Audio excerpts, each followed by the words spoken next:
Hey, good afternoon. It's Derek. It's time for another daily chapter of Atomic Habits by James Clear. If you haven't gotten the book yet, highly recommend it. It's one of the best books I've ever read. Let's remind ourselves why we're here today. It's January of 2021 if you're watching this with me in real time. And lots of people, including me, love to set New Year's resolutions, and a lot of people, including me, are really bad at keeping their New Year's resolutions. In fact, most people, the statistic says, give up their New Year's resolutions by January 12th. And again, if you're watching this with me in real time, we're past January 12th. And if you're watching this with me and still keeping up with your goals, then we've gotten to part of the goal. The goal is to keep going with our goals. The goal is to not give up this time. The goal is to get to the end of January, keep going. The end of February, keep going. The end of the year, and no matter when you're watching this, a year from now, the goal is to be able to look back and say, I've kept my habits, I've kept my goals for the entire year, and keep going. So a couple really monumental things that we've learned in the early part of this book, which kind of create the framework for the discussion today, is that successful people and unsuccessful people have the same habits or have the same goals. So it's not about the goals, it's about the habits. And it's kind of summarized up in the statement. We do not rise to the level of our goals. We fall to the level of our processes and our habits. Habits are incredibly important. Today we're talking about what to me is a really exciting chapter because it's all about the choice that we get to have when it comes to the things that we do, the things that we see, the environment that we're in, and how we kind of interpret it. So it's chapter 10 if you're following along in the book, and the title is How to Find and Fix the Causes of Your Bad Habits, which seems that there really should be a lot more than just a chapter written on that, and I'm sure there's lots of books written on it, but we're going to talk just for a few minutes here about it. He opens up the chapter talking about smoking and how smoking is a really bad habit, or a really hard habit for people to break. But he referenced this book that people have read that helps them quit smoking. And the whole idea behind the book is that it shows that smoking really doesn't have any benefit for you. People smoke because it's a stress reliever, because lots of other people are doing it. But if you realize, well, it's not really a stress reliever, then I don't need to do it. And if the people around me aren't doing it, then I really don't need to do it. And you frame smoking, or any habit that you're trying to stop, but you frame it in light of all the negative things about it. And you take this thing that you were craving because you were focused on the benefits of it, and you reframe it. You get to have a choice, and you get to change your perspective. And I love this changing perspective because when I do financial coaching, that's what I focus on, changing the perspective when it comes to money, changing the perspective when it comes to behavior around money. If smoking's not attractive, if you focus on all the things that's unattractive about it, then why do you want to smoke? There's nothing attractive about it, and we are drawn to in our habits to do the things that we're attracted to. So where do cravings come from? It's a fantastic question, right? Every behavior, very important sentence from the book, every behavior has a surface level craving, that's what we feel, but it has a deeper underlying motive. And there's not really any new motives. If you look at anything that is, anything that people are addicted to or have habits with, they really all just go back to the same underlying motives. Getting food and water, basic underlying motive that certain apps and certain restaurants and certain smells are associated with. Think about browsing Facebook. Really, it's the underlying motive of connecting with other people and bonding with other people over Facebook. Posting on Instagram, there's an underlying motive. People have a habit of posting on Instagram or looking through it, but really it's all about a basic underlying motive of social acceptance and approval. So if you start realizing that everything that you do has this underlying motive that's driving it, you can start realizing it's not about actually browsing Facebook. It's about actually finding connection. It's not actually about smoking. It's about, maybe it is finding connection in smoking, or reducing stress. Eating chocolate, it's not about the chocolate. It's about the stress reliever or the emotional binge eating, and it makes you feel good, so you do it. The really powerful part is there are many different ways to address the same underlying motive. The one that you choose to deal with stress is just the one that you've learned to choose to deal with stress. Some people, I'll go back to smoking again, some people smoke when they're stressed. Some people go for a run when they're stressed. Is the stress any different? No, but two different people have learned two different ways to deal with the same underlying motive of getting rid of the stress. So your current habits aren't necessarily the best way to solve the underlying motive. They're just the best, or they're just the methods that you've gotten used to and the ones that you're used to. Habits are all about association.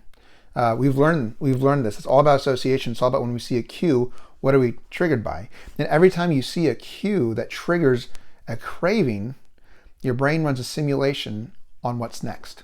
Our brains are constantly running simulations on what's next, trying to predict the future. And when our brain sees an automatic path that it's seen before, it's predicting the future, and it automatically feeds us into the habit because it's always predicting the future. So we are endlessly predicting what's going to happen in the next moment. And if our brain has a habit to address that prediction, it automatically puts us into the habit.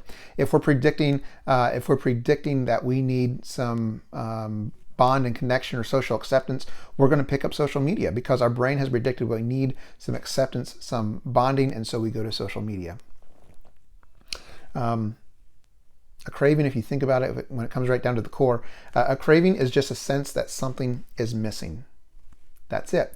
And so there's an emotional gap, or there's a stress gap, or there's some kind of gap in your body, your brain, your neurons say there's something missing. We need to do something to fill this. The gap that's missing, the gap between your current state and your desired state provides the reason to act. So what you want is really just to feel different. You don't want to eat chocolate. You want to feel different, and so you eat chocolate because chocolate makes you feel better. You want to go for a run because you're stressed or because you're frustrated, or go to the gym because that's the way you get rid of frustration. It's not that you want to go to the gym, the act itself. It's that you want the feeling that going to the gym provides and that reducing stress. Habits are attractive when we associate them with positive feelings. So we get to reframe, and this is a really exciting part here, we get to reframe how we think about things. So think for a minute about going to work. And I posted this the other day on Facebook, and it blows me away every time I think about it because I'm really challenged by it. Do I have to go to work, or do I get to go to work? I changed one word in those two sentences, and it completely reframed the way I view it. And so if I get to go to work, then it's an attractive thing to do because I'm associating it with a positive attitude.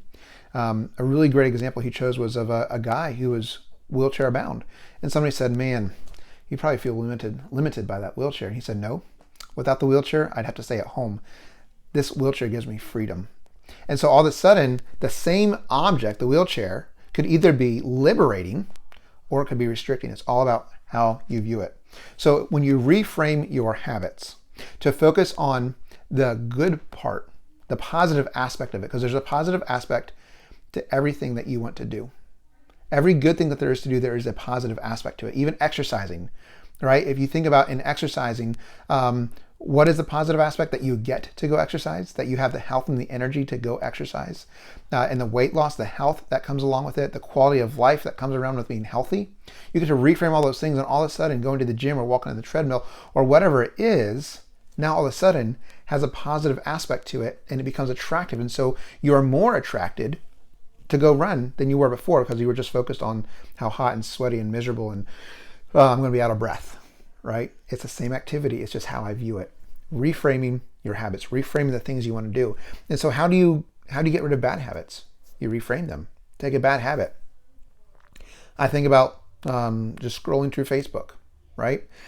To me, it's mindless. It provides something to do when I'm bored. Those are the good things that come to mind first. They're not very good things necessarily, but that's the craving that I have is to feel just less stressed and to not do anything. So I scroll through social media. Well, when I think about it, it's time that I could be spending with my family, with my wife, with my kids, talking with them. I could be playing piano or practicing guitar, which I just started taking lessons. I could be reading a book. There's so many other things I could be doing instead of going to Facebook. And so if I reframe scrolling through Facebook as a negative thing to do, then why would I go do it? Because I'm not attracted to go do things that are in a negative connotation. So we have a choice. You, me, we all have a choice. How are we going to frame the things that we have to or get to do? Find the good things that you want to do in life and frame them in a positive light. Take the negative things, the bad habits that you're trying to stop, frame them in a negative light, and all of a sudden we'll find it attractive to go do the things that are in a positive light and unattractive to go do the things in a negative light. So remember, every habit has an underlying motive. Is it a good motive?